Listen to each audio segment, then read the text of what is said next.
Hello, Night Nation. Trey Strelko here. Welcome into the Sons of UCF Live. 49 days until you kicks off the 2021 season.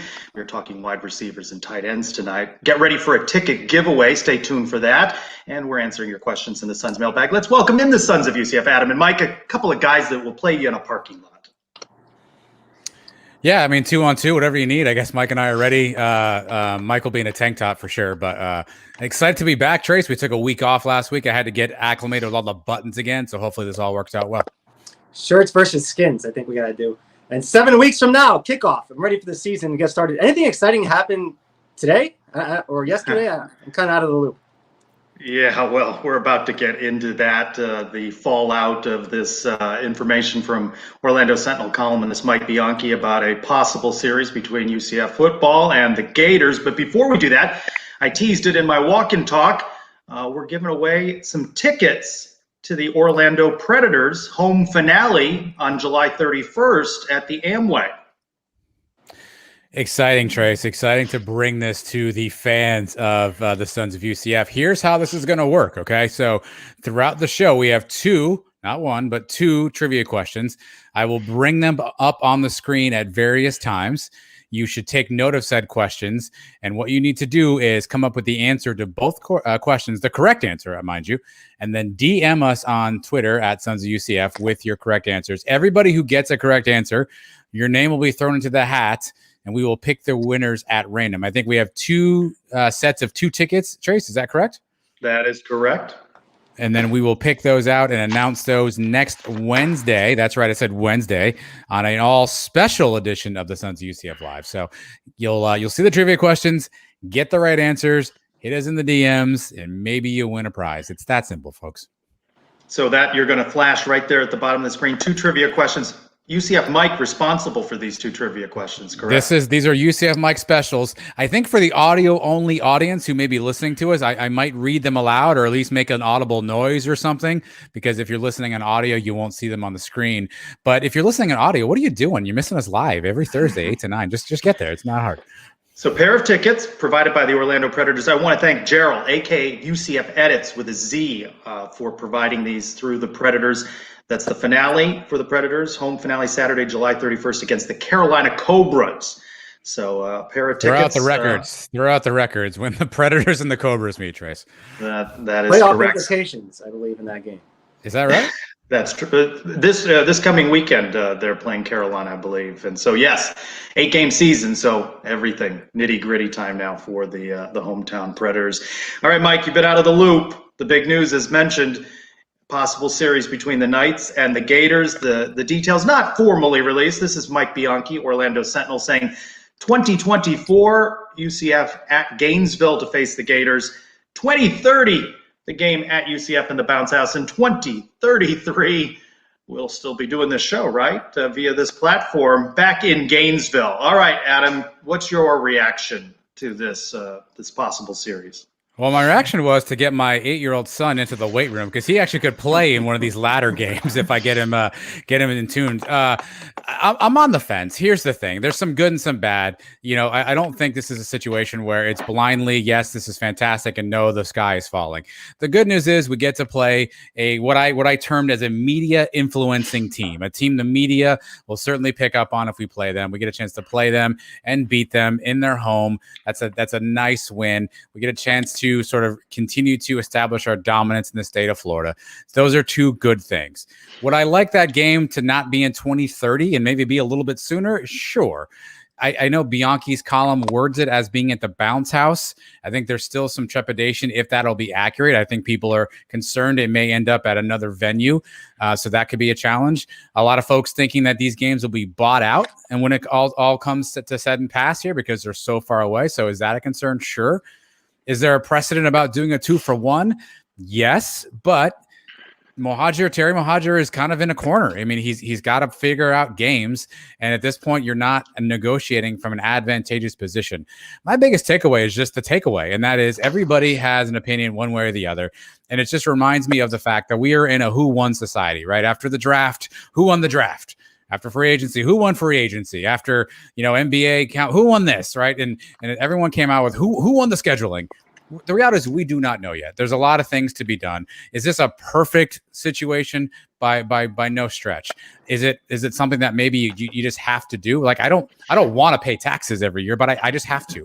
And so maybe this is one, well, I guess I don't have to, but I guess this is one thing that while we probably don't want to do this, are we in a position where this is just what the situation dictates? So do I love it? I don't absolutely love it. Do I hate it? I don't absolutely hate it. I also choose to look at it as maybe a bye game plus a home and home. Maybe that's just an optimist view. I saw that floating around there on social media today. So I'm on the fence. I don't love it. I don't hate it, but I understand why it had to be done. Terry Mohajir, hot seat, collision course. He's getting a lot of credit for filling up the schedule with these games. We're talking, I'm going to be in my 50s by the time those last two games come around. Trace, you're going to be filing for Social Security. Adam's daughter will have already graduated from UCF. I mean, this is so far down the road. 2024 is a year close to us. Yes, that one's within reach. Freshmen on the team now will be playing in that game if they stick around for 4 years. But that's an away game. We need a home game that year. If you look at our schedule, our only home game that year is against Liberty. So, I mean, you still got a lot of work to do in that year. And the 2033 game does nothing for me right now.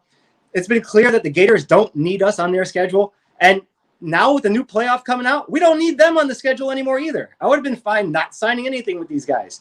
I'm not happy with the 2-for-1. I understand that we kind of have to do it nowadays. I would have rather done it with somebody else than the Gators.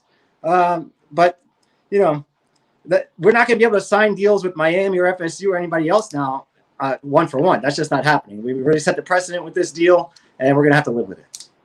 Well, it does give Coach Malzahn a chip in recruiting, right? That he can say they're going to be facing the Gators. And, you know, we've talked in recent weeks about possible changes to the postseason, 8, 12 teams, maybe making the playoffs.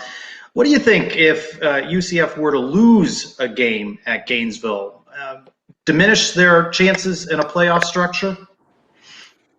I mean, I need no more info than that, right? We know the quality loss terminology has been thrown around, so I would need more info to really understand that. I guess, yeah, it depends. What conference are we in 2020, in 2030, and 2033? There's a lot of factors at play there. I think if I have it right, the new playoff structure wouldn't even come into pass until after that 2024 meeting. So that's not necessarily at play for the first meeting, but I think I need more info to be able to tell you definitively how that would be. It would depend on the year the Gators are having. Everybody said that in 2017. Oh, if you played the Gators then, you guys would have made the playoff. The Gators lost 4 or 5 games that year. I don't think it would have boosted us too much higher than we already made it. So a lot of folks are on Danny White's case for putting us in this position. It certainly feels like we have to eat some crow because we bashed our friends over in Tampa for the numerous 2-for-1 deals that they signed. That's a difficult pill to swallow on this. Yeah, I mean, having some pride to say, yeah, maybe this is not what we thought it was certainly doesn't feel great. But again, the reality is you have to make a declaration. And I think if I have to fault Danny for anything, nothing can ever be all the way yes or all the way no, right? You have to understand there's going to be a gray area at times. You have to live in the gray. And so I think that's where we kind of get ourselves boxed in. Danny put his flag in the no category. And now anytime you say yes, all of a sudden it becomes, oh, look at UCF, changing their mind again. So I think that's where I'm more concerned about eating the crow versus whatever the cows think. I don't really care. Have you guys ever been to Gainesville? The whole town smells like crap. I really don't feel like going there again for a game. And if this turns out that our home game is not in the Bounce House and it is at Campy World Stadium, or there's some kind of loophole where the Gators said they get a certain amount of tickets, more than we're used to giving out, or, hey, you guys have to expand your stadium for something before this game happens, then this is a disaster of epic proportions. Wow, that's Mike's quick reaction. Some 24 hours after that news breaking from Mike Bianchi. I know you guys are going to talk more about this coming up on the pod. I want to shift gears a little bit, bring in our first guest for the evening, current defensive lineman for our UCF Knights, Cam Good. Cam, welcome into the Sons of UCF Live. Hey guys, how you guys doing today? Hope all is well, man. Boy, that beard game is strong, I can see there in the lower left on my screen. Let's get your reaction real quick before we talk a little bit about your business venture. What do you think of this announcement of a possible series between the Knights and the Gators? I think it's great, honestly. Gives us a bigger chance to get into the college playoffs. just very excited for the upcoming future. It's going to shine bright for sure.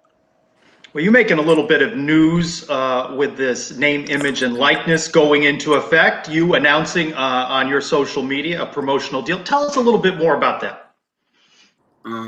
So linked up with a few teams.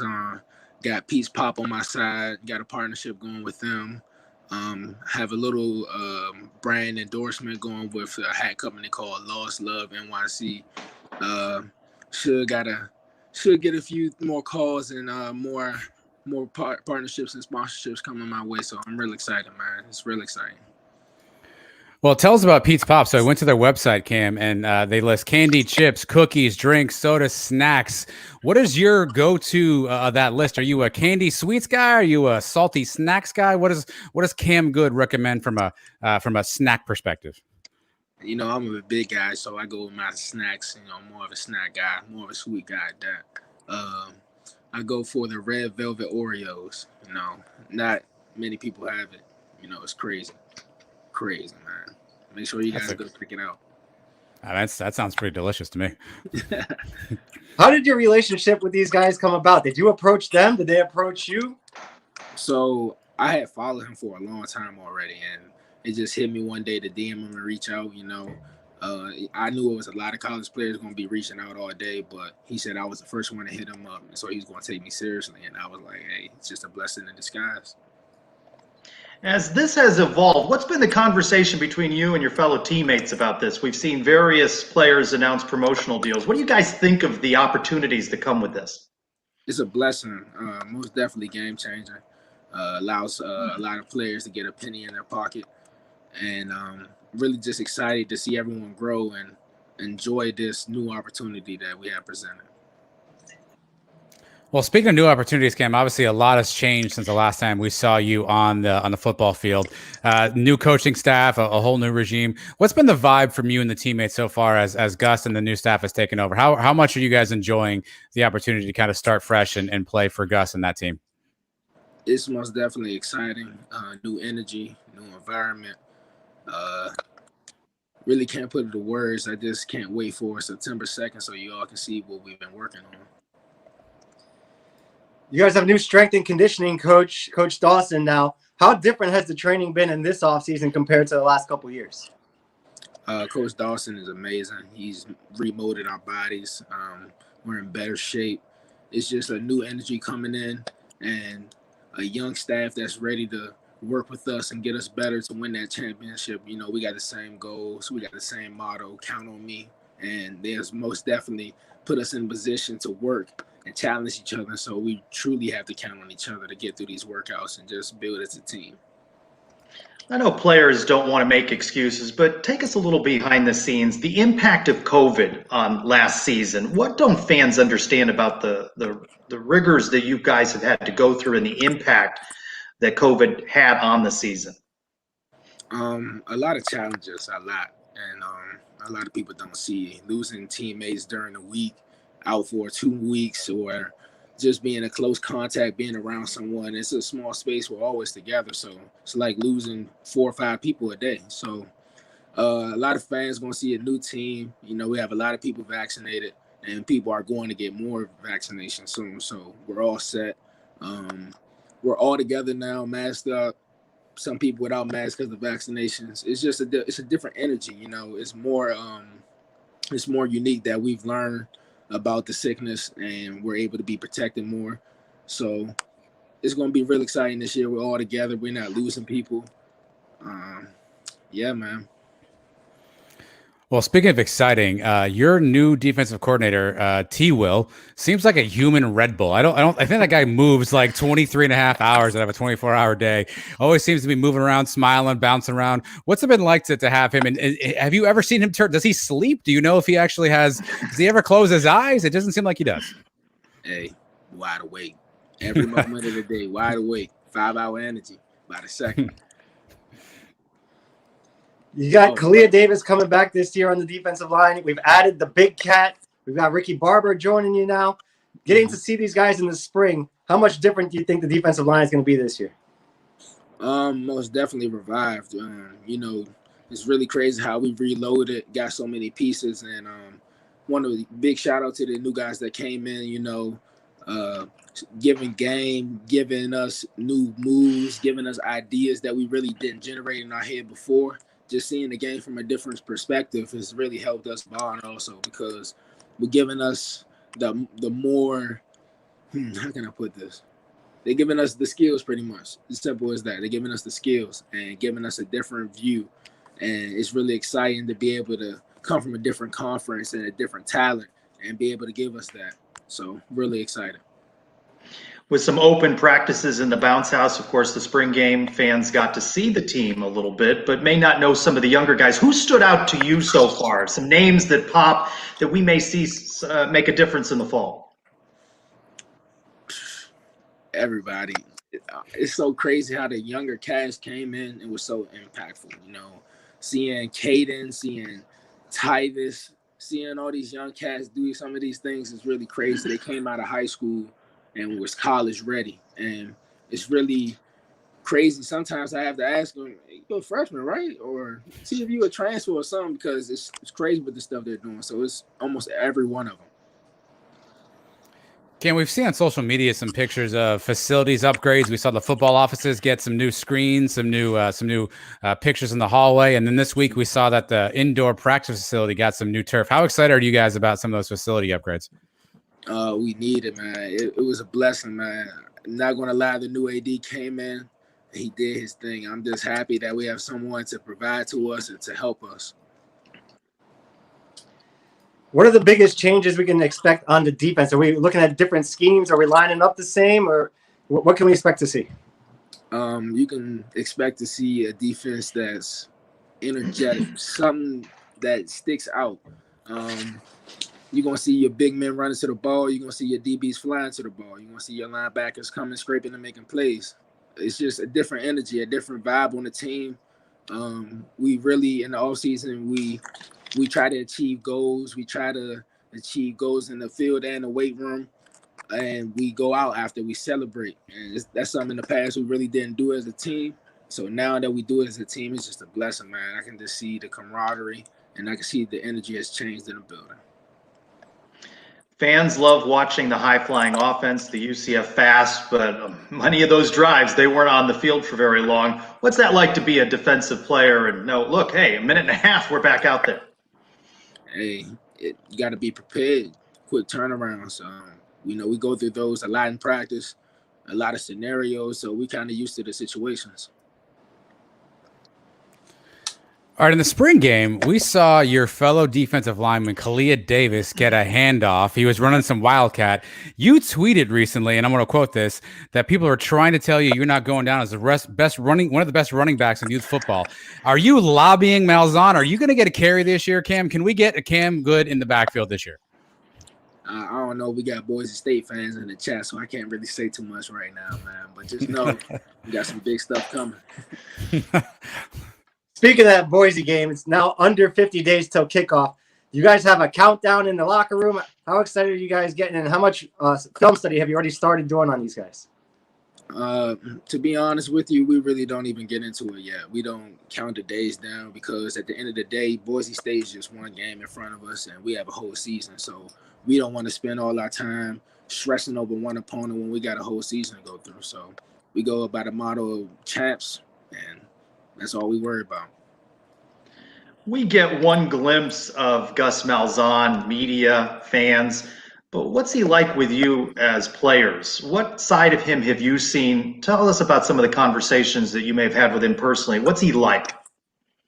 The first thing that comes to my mind is that Coach Gus is a caregiver, someone that we can really talk to and build a relationship with, a coach that truly morally cares for each person's well-being on the team. It goes from coaches, the staff in the building, to the players.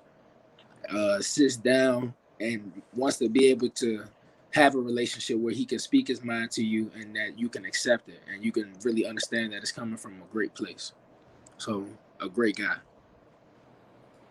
Let's talk about your quarterback for a second. Have you gotten your hands on a Dylan Gabriel DG brand dad hat or one of those fanny packs yet? So I got me a fanny pack and a hat on the way. You got to support teammates now. Okay. Now, did Dylan help you out with that? Is that is he giving you guys some love, or are you guys paying full price? Nah, we gotta pay full price. I can't hate on him. I can't knock his hustle at all. I'm so proud of him. I was definitely getting that money.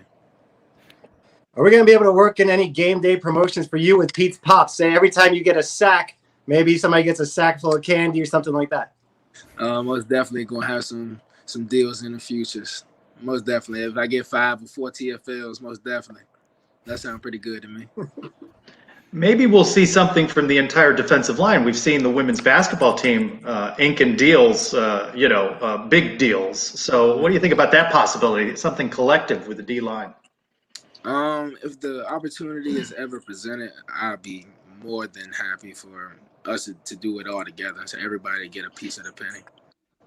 Most definitely. Can we talk a little bit about some other deals that you have coming up too? How are you getting in touch with folks? Are folks reaching out to you, or has your phone just been blowing up and your teammates' phones kind of been blowing up since the NIL stuff kind of reached out? Most definitely a fair share of both. Reaching out on Instagram, Twitter, Gmail, just most definitely being proactive, not being shy or scared to reach out. But I'm most definitely getting some back too also. Seems like every day we're hearing about new guys joining the team from the transfer portal. And to the fans, it seems great. We're adding new players. But how do the guys that are there in the locker room, you see these new guys coming in to take your job? Is everybody okay with this? The competition is good, right? The competition starts when we do spring training and summer training. But, everyone on this team is hungry. And, just because they come run and jog and jump doesn't mean they're going to take your spot. So we're waiting for camp. Camp coming up August 2nd, August 3rd. And everyone's excited just to go at it finally. It's just coming up and it's here. I don't know if you can see it, Cam, but Paul said that he just realized that Pete's Pops is just a 5-minute walk from his house. Never knew about it. He'll be going. You like that? A little cha-ching in the background, huh? Maybe you got a new customer there. What are some personal goals that you have set or that you're thinking about that you want to accomplish this coming season for you? Just as a team, I want to be able to set a high standard for ourselves. We were 123 in the nation and on defense, and I just want to change that narrative that UCF is not that type of defense at all. So just being able to be remoted and upgraded is just truly a blessing to be a part of it. And I can't wait for you guys to see and we present what we got going against Boise State. Yeah, speaking of Boise State, right now the plans are to have a full house, a full capacity bounce house for that opening game. How excited are you guys after a year of just COVID craziness and not having a bunch of fans? How excited are you and your teammates to have a full bounce house again to root you guys on for your first game?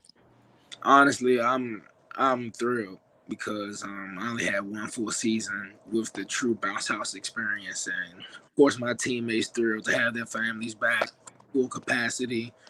But truly, it's crazy that the coaches are almost more excited than us, man. It's crazy.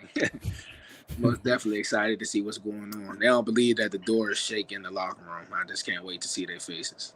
I assume T. Will be helping shake that door. Oh yeah, of course. You already know, charged up. Do you have a long-term plan for that beard? Is that going to go all season, or what's the plan? You cutting it for camp? Or? Honestly, thinking I might dye it gold, black and gold. Cam, you got to hold off for an endorsement. Get an endorsement for someone to shave that beard off for you. That's what you got to do. Hey, most definitely could do that also. I don't know. I like it. My girl says she like it also. Well, let's wrap it up with this. Plug everything you've got. How do people find you on social media? And again, talk about your promotional deals. I'm just excited. You can find me on Instagram, Twitter, and I reach out to mostly anyone and everyone just looking for an opportunity. Got some big deals coming up. Shout out to Pete's Pop though, man. Lost Love NYC. Make sure you get you a fitted. UCF fit is coming soon. That's a special thing going on. And man, it's just a blessing right now. Shout out to all the college players. You know you deserve this opportunity. And the future is bright. Continue to chase your bag. I don't want to speak for Adam and Mike, but will you cut the Sons of UCF a little deal, maybe work something out to have some sort of business relationship on the show? What do you mean by that? Some sort of deal. You come on. What will it cost to get you to come on and promote the Sons of UCF a little bit more? I got to talk about this off camera. He is Cam Good. We are looking forward to seeing what he and the rest of the defense can do. Just 49 days until Boise State. Cam, thanks so much for spending some time with us on the Sons of UCF Live. Indeed. You guys have a great one, man. Thank you for having me on here. Thanks, Cam. Good deal. Fun guy. I like the beard. And you got to check out that website. There are quite some varied snack combos listed on there. Yeah, a lot of stuff from Japan, Korea. I see some exotic snacks out there. I saw some macaroni and cheese flavored like potato chips or something. I don't know. I may check that out. I mean, who doesn't like mac and cheese? It's not far from me. Maybe one day during work, I'm up in that area. I might stop by. Put a little change in Cam's pocket. Now, Adam, Mike, you need to reach out to Cam, DM him, see what you can work out. Didn't sound like that was a possibility, Trace. I'm not saying you're a good agent because are you doing our 2-for-1 deals too? I mean, what are you doing around there? We may need to get better representation. I don't know. He mentioned, in response to my question, the impact of COVID as we transition. I had an opportunity to speak with head coach of men's basketball, Johnny Dawkins, today, and a couple of players, and that was one of the things that came up. You know, it's very interesting. You saw Yankees, Red Sox with a COVID outbreak. You're seeing Notre Dame saying media will have to be vaccinated in order to cover games. Coach Dawkins said not everyone is vaccinated, and that's going to be a question that no doubt from all of the sports. But what I asked him was, just looking back on it, and this is a coach and a program, they don't want to make excuses, but we've got to be realistic about the impact of COVID. What was the impact on the season? Let's hear from Coach Dawkins. And looking back, I mean, it was very disruptive for us. I mean, I think, every team, experienced it a little bit differently. Because we didn't have a spring or summer with our guys, especially when you brought some freshmen that could impact in, they never got good work in the off season. Then you couple that with, having probably 4 bouts of COVID hit us during the course of the season, which disrupted our practices and play. That's very challenging. Like I said, I think I told someone before, probably the most challenging season I ever had, and it was the most challenging season I ever had as a coach, because there's so many moving parts that you had no control over, and that affected, I think your performances, affected your guys' mindsets, because it can be somewhat depressing to not be able to play, or you go to practice, see 5 guys in practice or less for 5 to 10 days because, you have restrictions. Mike, do you give them a pass for this past season? I know you want to put Coach Dawkins on and off the hot seat, a sub 500 record, but they really dealt with a lot in the men's basketball program. And you keep saying that as if every other team in the country wasn't going through the same thing. I've given them a pass for now. I have no other choice. But if this season, we've talked about the loaded roster, and this team should be competing to go to the big dance. If we're not close, if we're another 500 season, I don't know what else to tell you, man. It's a tough one, because I think Johnny's a really good coach. He just hasn't had the ability to have it all come together. And I think for a lot of the season's injuries, that's not necessarily always on him. But I think Mike is right. He's got the squad this year. We talked about it on our podcast this week. The top 9 scorers from last year return. And while that doesn't always mean something, right? Because the top 9 scorers from an 0-16 team could return. That doesn't mean you're going to be a good team this year. But they have the talent there. They brought in a bunch of new guys. We know what they have. And this season for me specifically, we know we have the pieces. Can Johnny put them in positions to make the team successful? Can he figure out a way to make everyone sort of gel together? We have a lot of athletes. We have a lot of guys who like to shoot. We have a lot of guys who can shoot. We hopefully have some guys who can rebound.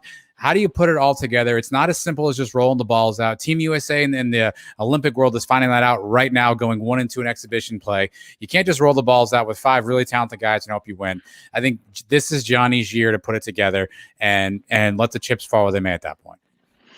Darius Perry was asked about expectations, and he said he's not stressed about them. They know they're a good team.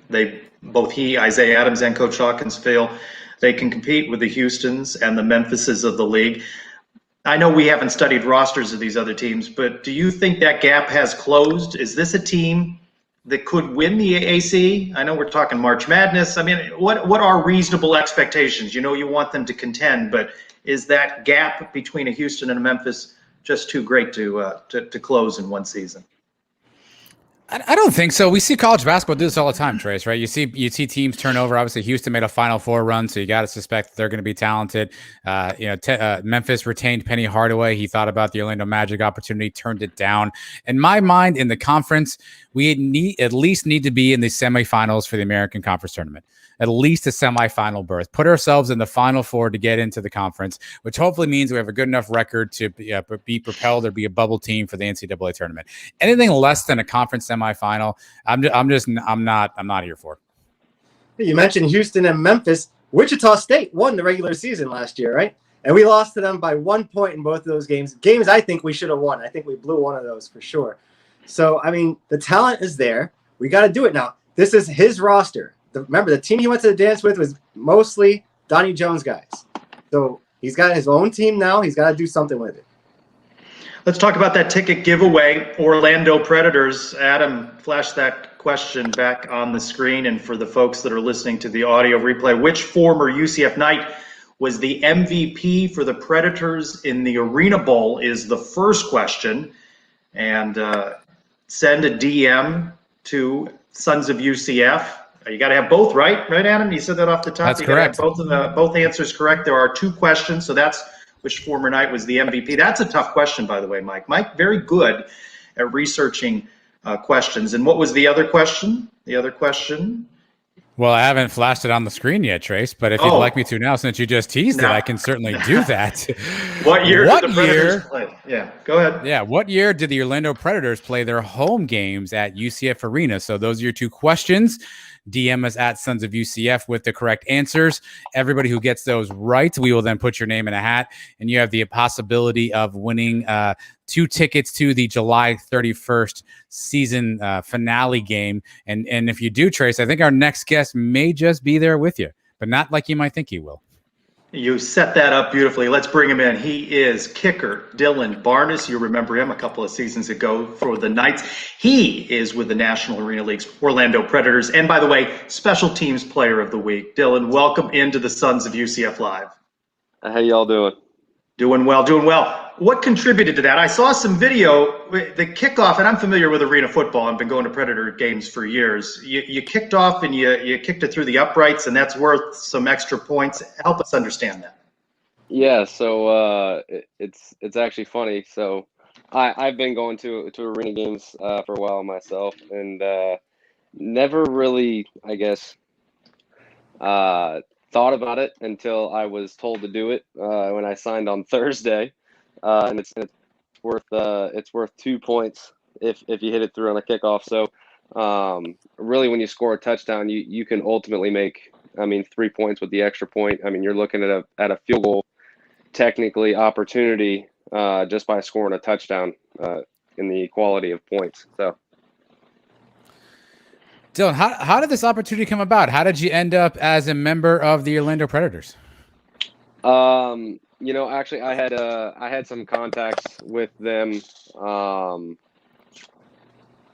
and they kind of put my name out there with the coaches and the staff there. I guess I was talked about amongst them before they had brought in the kicker that was before me, but ultimately went with him. And he ended up getting hurt 2 weeks ago, and they gave me the call on Wednesday. Ended up signing on Thursday, so I had a little bit of a heads up that it might be coming, but it was still definitely a big learning curve last week, figuring out different football, different playing surface, different uprights, different foot. Everything was different basically for me, and I mean, it felt great to be back out on a football field in front of the fans, though. So it was a lot of fun, really. You've been thrown right into the fire mid-season for a team that's making a playoff push. Was the adrenaline and the nerves still there, just exactly like when you kicked for UCF? The adrenaline I don't think will ever go away. It's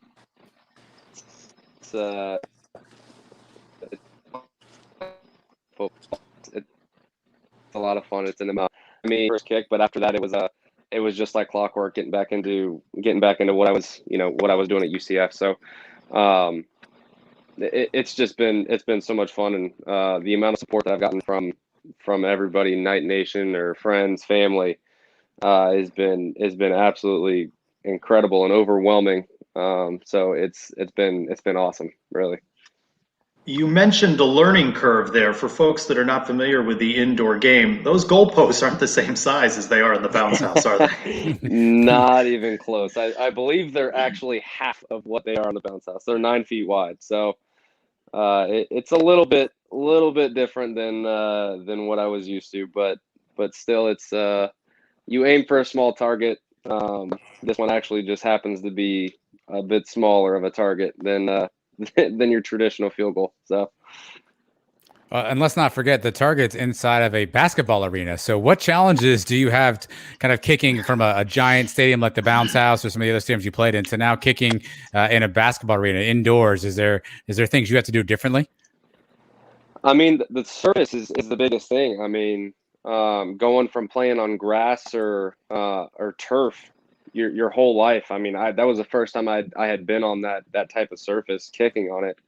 Was Friday afternoon when we were in there for a walkthrough, and so I was trying to get used to it, kicking probably a little bit more than I would have liked, but that was the biggest learning curve for me, just trying to see, okay, how is my footing going to be? Is it going to stick? Is it going to slip a little bit? And then really after that, it's a lot of the similar thing. I mean, other than the noise being now captured instead of an open stadium, and the fans are right on top of you, which it could be a great thing or it could be a bad thing depending on which side of the ball you're on, I guess. So, but it's a lot of fun, and there's a lot of energy in that place. I really want to see it to where it would be, maxed out capacity, because it would definitely be an electric atmosphere if it's, you've got thousands of people and they're screaming their heads off. So the next game you guys play is on the road in Carolina. What are the accommodations like? Do you guys get planes? Do you have to take a bus up there? What's the hotel situation? I know that we're taking a bus. We leave at 7:30 tomorrow morning out of Orlando. So a 9-hour bus ride. It's a little bit different than what we did at UCF, but I mean, at the end of the day, it's still a business trip. I mean, you're staying at a hotel. It's not a whole lot different, but it's definitely still going to be a little different than, traveling with 70 guys versus, what we have 20, 25 guys. So I think that's going to be more of a learning curve for me, and a little bit different traveling with a little fewer guys. So you're on special teams. Do you get to be involved in kick coverage? Maybe make a tackle somewhere along the line as well? I'm hoping I don't have to. I'm hoping I just hit so many deuces it doesn't matter. But if the opportunity arises, or if it happens that way, then I mean, I'm ready to make a tackle. It'll bring me back to my high school days when I had to do that a couple times. So. Well, obviously, Dylan, I'm sure you want to continue your football journey. How cool is it that you got this opportunity in Orlando, staying kind of in your hometown, staying where you had already built a fan base? How cool is it that you got this chance to stay and kick in Orlando?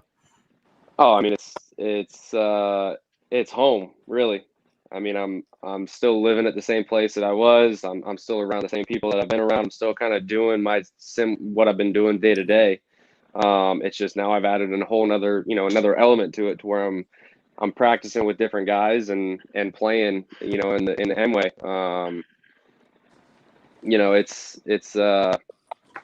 It's different, but it's awesome to be in front of Orlando. I mean, they've been so good to me when I was at UCF and supported me there. And I mean, they've continued that, even with the first game, with that short notice of me playing with them, they showed out. And I mean, I heard UCF just about the whole game chanting at me. So it was kind of cool to see them come out and support me.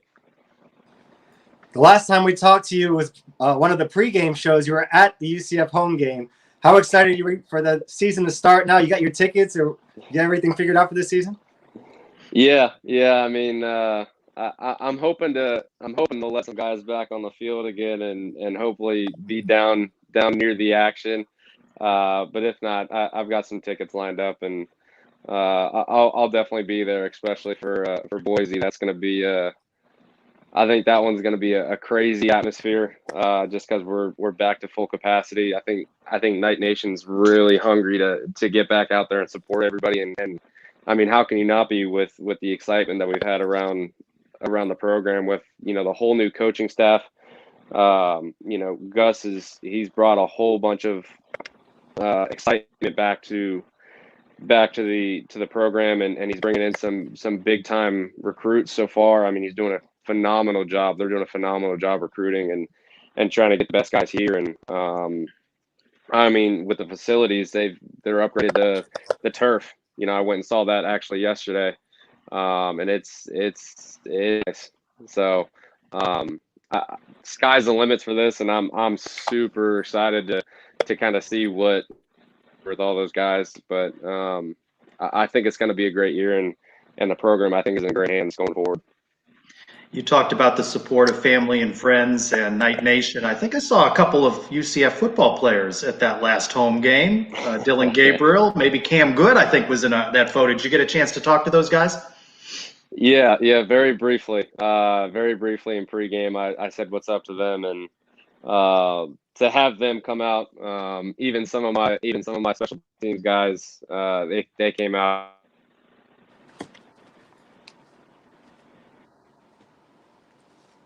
I have to say anything or ask or anything. They want to be there for me, just like I've been there for them. I was there for them last season, every home game. So it's cool to see that.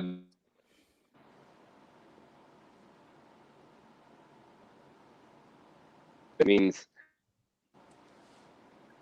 a lot to have them come out.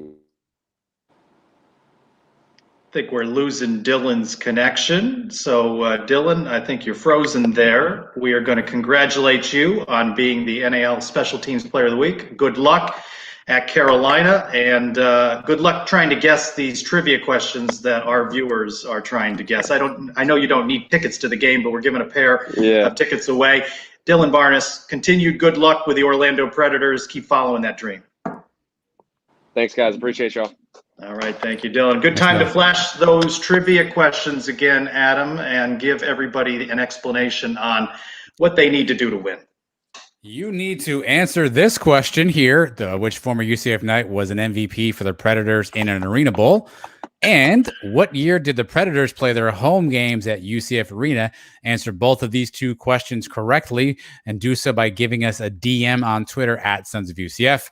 We'll take all the correct answers. We will put them into some form of a hat situation, and then we will announce the winners on the Sons of UCF. Yeah, there you go, Matt. The Sons of UCF live show, which will be next Wednesday.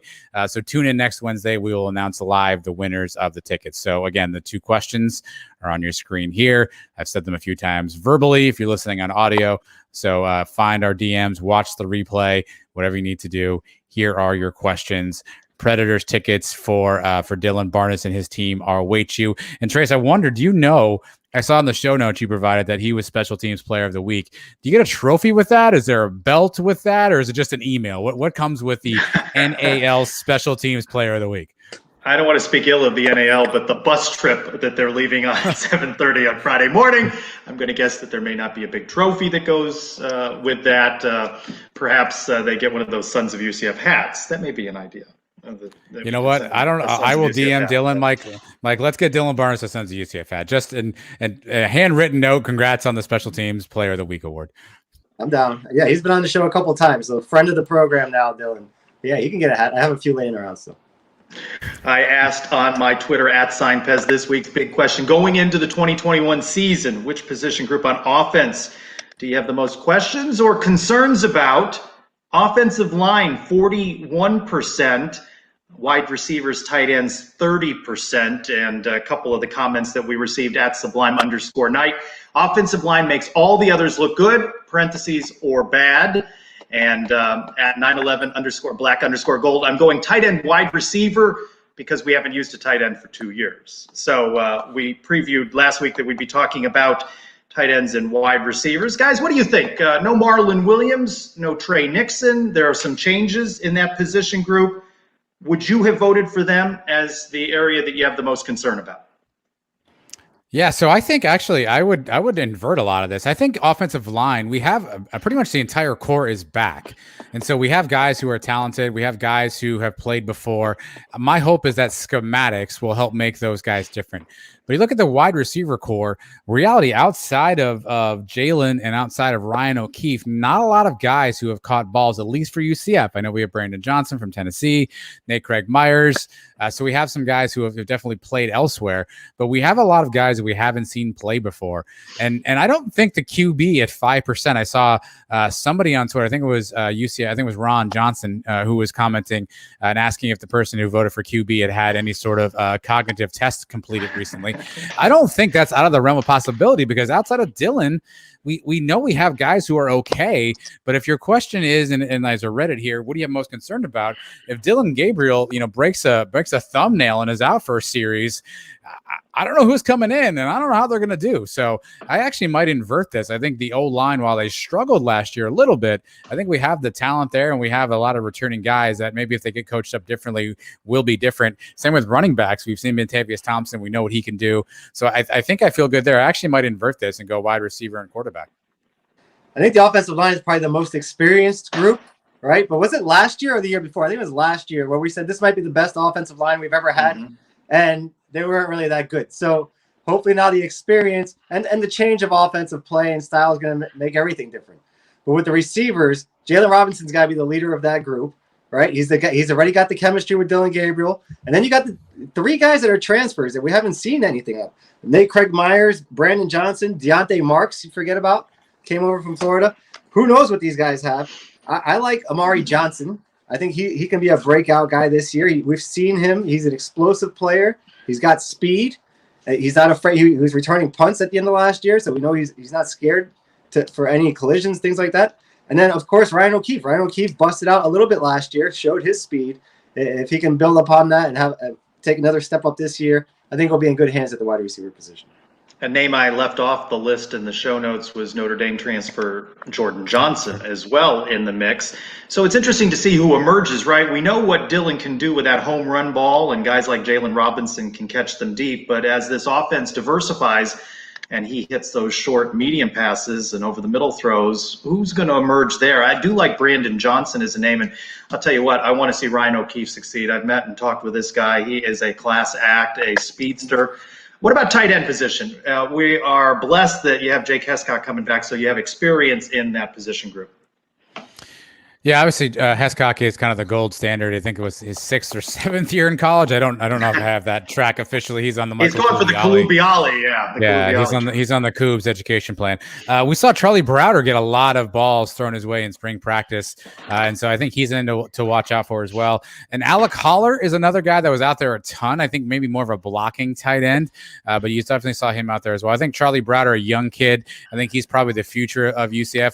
Don't sleep on Jordan Davis, by the way. That's Gabe Davis's younger brother. He had a knee injury last season. So I think we've got some young guys, but I think Sublime is correct in that we haven't really seen how a tight end functions. So we all need to kind of readjust a little bit to that man running down the middle of the field wide open, because we saw it so many times and we didn't see him get the ball.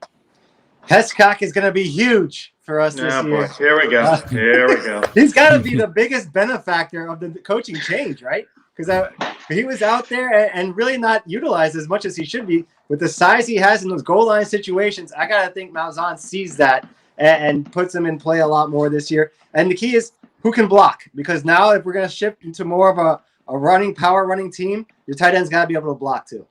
Look, I would have bet all the money I have, Trace, and Mike would have figured out a way to say girth in that. So I think we all got off lucky there. Goodness. Interesting mix of players. Still some questions, though. a lot of guys we don't know a lot about. It's going to be interesting to see. Boy, there's a lot going on in that Boise State game, just 49 days away. It's a little look at the wide receivers and tight ends. We'll finish up the offensive position group next Wednesday, special day for us, 8 to 9 on Wednesday, by looking at the offensive line, which was voted on as having the most concerns amongst the fan base. So we will talk about that next week. So that's your homework next week, taking a look at the offensive line. We don't have a whole lot of time left in this show, but we do have some mailbag questions. Let's see how many we can get through. We go full circle off the top. Our friend Robert at 2 letters, 2 words. Do we still want a 2-for-1 with the Gators in light of the proposed new playoff format? Again, I don't know how the playoff factors in. That's an unknown for me because I think, again, the playoff would start after the 2024 game. So at that point, I don't know what the 2030 and 2033 games will bring. Will we be in the American Conference?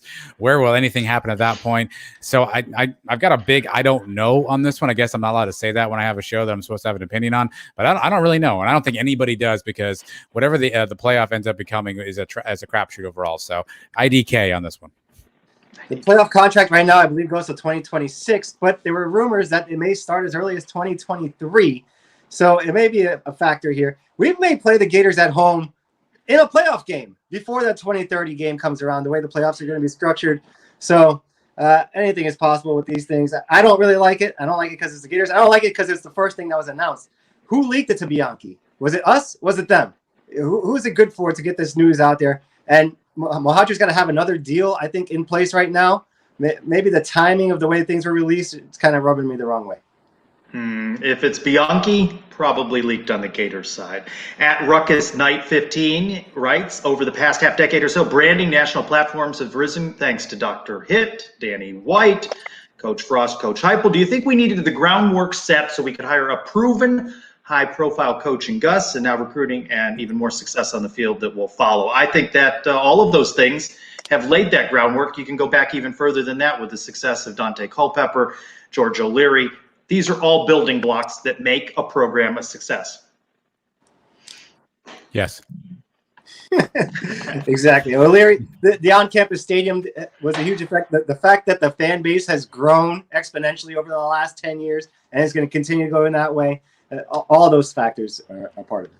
At Mike WEI55, what is Timo's next big announcement? Mind you, this question came in before the announcement that Bianchi released in his column. His choice is construction beginning on the Lazy River, which seems to have been backburnered. New football opponent, possibly the Gators. New stadium naming rights partner. That's an interesting question. Are we going to see that anytime soon? I was out at campus today for that basketball media availability, and you can still see Spectrum Stadium in the shadows there on the side of the stadium. Yeah, it sounds like Timo has no appetite for the Lazy River. Obviously, we just heard the scheduling announcement situation. I'm going to go naming rights partner. I think that's the next one on the list. He mentioned to UCF Mike when they were on the Charge on tour in Fort Lauderdale that he was looking at naming rights partners for the stadium and a number of other venues. That leads me to think that he's obviously had conversations. He's well aware of the landscape. So I'm going to go with the stadium naming rights partner. Yeah, that's going to be my answer too. But I swear to you, if this thing gets named Gatorland Stadium, I'm going to the place myself and I'm ripping the letters off the building. Oh my goodness. At facts_UCF references a previous guest on the Sons of UCF Live at Big Game Boomer, who wrote in one of his segments this week that the most hated team on Twitter is UCF. At facts_UCF wants to know, badge of honor, why or why not? I mean, maybe a badge of honor, right? Because I think that means that we're loud, we're proud. There's a large number of folks on Twitter that are always willing to talk up UCF, and so I guess badge of honor. I think sometimes we have a lot of our own infighting, which we need to figure out how to get behind. But I guess badge of honor, and that just means that the volume of tweets that come from UCF folks must be enough that people notice it. So that can't be a bad thing when you have an engaged fan base that's willing to be on social media talking about your brand. So I guess badge of honor. You never really want to be hated, I suppose, right? But I guess in this case, give me the badge. Yeah, I think you do want to be hated. I think some of the biggest teams in the world are hated. Everybody hates the Yankees. Everybody hates the Cowboys. Everybody hates the Lakers. Unless you're a fan of that team, then it's a good thing. And one thing it shows that we're not is irrelevant. People have an opinion on UCF, which I think is the most important thing. Yeah, I agree with that. At CaptVege, VEGE1, let's end with this. If Dylan Gabriel starts selling jorts through the NIL, do UCF fans embrace it? Do the Suns embrace the jorts? I think of the Suns that you're looking at on screen here. We all know the one of us most likely to wear the least amount of clothing option available to them, and that is UCF Mike. I don't think I'd be a jorts guy. I don't know if the camera lends it to tell you that, but my tan isn't exactly working as well as I'd like it to. I've seen UCF Mike in a tank top. Everybody has, frankly, at this point. Everybody has. I don't know who hasn't actually. I think jorts are more Mike. The only reason Mike would not do it is because I think he's going to give you a little bit of a Gators joke right here. That might be the only reason Mike doesn't do jorts, but I would not be surprised if Mike goes with some thigh highs. Yeah, jorts just means jean shorts, as far as I know. So those went out in the 90s. I can't say that I never owned them. I have, but I haven't worn probably jorts in over 20 years. They're long gone. If you're talking about just short shorts that show off a little bit of leg muscles in there, yeah, I'm okay with that. Mike is pro the short shorts. You guys went into the Wayback Machine this week on episode 139 of the Sons of UCF pod with Brian Waters, who I didn't know a whole lot about, but I'm glad I know a whole lot about more now. Yeah, that was actually a fresh one, Trace. That's a fresh live Brian Waters This Week episode edition. And look, we've had a lot of guys talk about UCF and be passionate about UCF. I mean, there was a moment where Brian said he was getting choked up talking about his teammates and some of the memories and some of the games.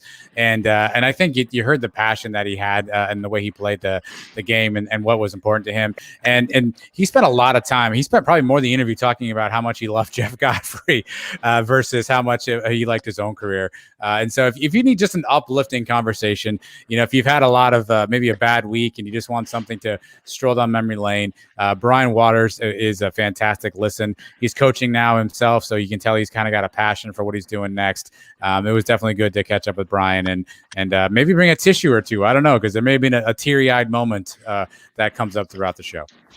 Brian Agua, or Brian H2O as I call him. Right, and he described his time there perfectly. And that from 06 to 2010, that was a roller coaster time. That was up and down. We're up one year, we're down the next year, up one year. But some memorable seasons. 2007, the new stadium, going to the Liberty Bowl, and then 2010, going back to the Liberty Bowl and winning it against Georgia. I love talking to Brian. That was a great one. From Brian Waters to Cam Good, Dylan Barnes, not a bad week in Sons of UCF land. Let's throw those trivia questions out one more time, Adam, for our live show viewers, folks that will listen or watch the replay over the next couple of days. Which former UCF Knight was the MVP for the Predators in an Arena Bowl? And then your next one is, what year did the Predators play their home games at UCF Arena?